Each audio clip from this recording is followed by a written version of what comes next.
Hey, Fearless Families. I've always considered myself a fairly intelligent person, but lately I've been wondering about that. You see, I've been meeting with high school students for a few months now, and I'm beginning to wonder about my intelligence. Those of you who have teenagers at home, I'm pretty sure you know where I'm coming from. Well, we've been studying the life of Joseph. You know, Jacob's favorite son by his favorite wife.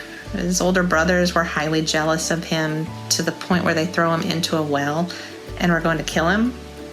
Yeah, but then they decide to sell him to some slave traders, and he ends up at a powerful man's house, Potiphar's house, where he was in total control of the whole household. Potiphar's wife, however, she decides she wants to sleep with Joseph, and he refuses to do that.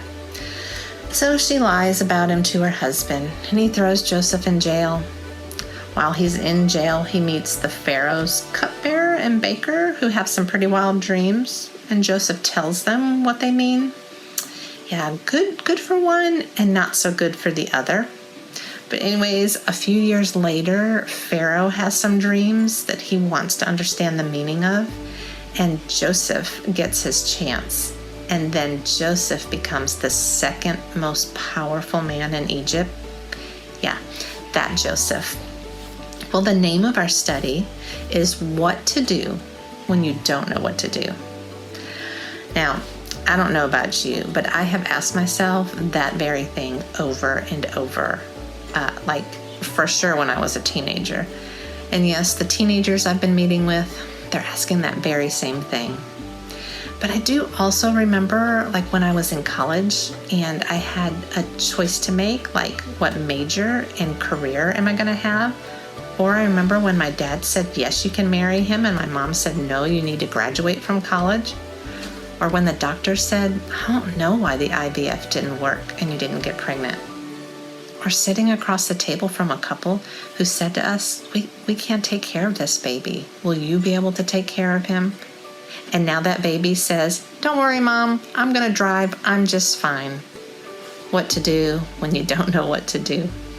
Many of you may be thinking that same thing right now. Like, what if a loved one gets COVID? Or what if I get it? What about my job? How will I keep our house? What about school this fall? Will things ever be normal again? God, are you there? Are you listening?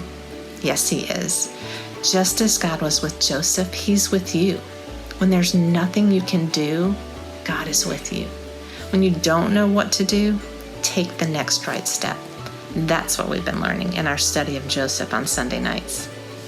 That's what I want to share with you right now, that no matter what our circumstances are or what questions we might have, keep your eyes fixed on Jesus. Get quiet and listen.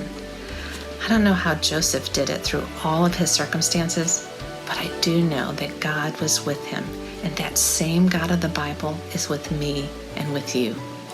The book of James tells us in chapter 1, verse 5, if any of you lacks wisdom, you should ask God, who gives generously to all without finding fault, and it will be given to you.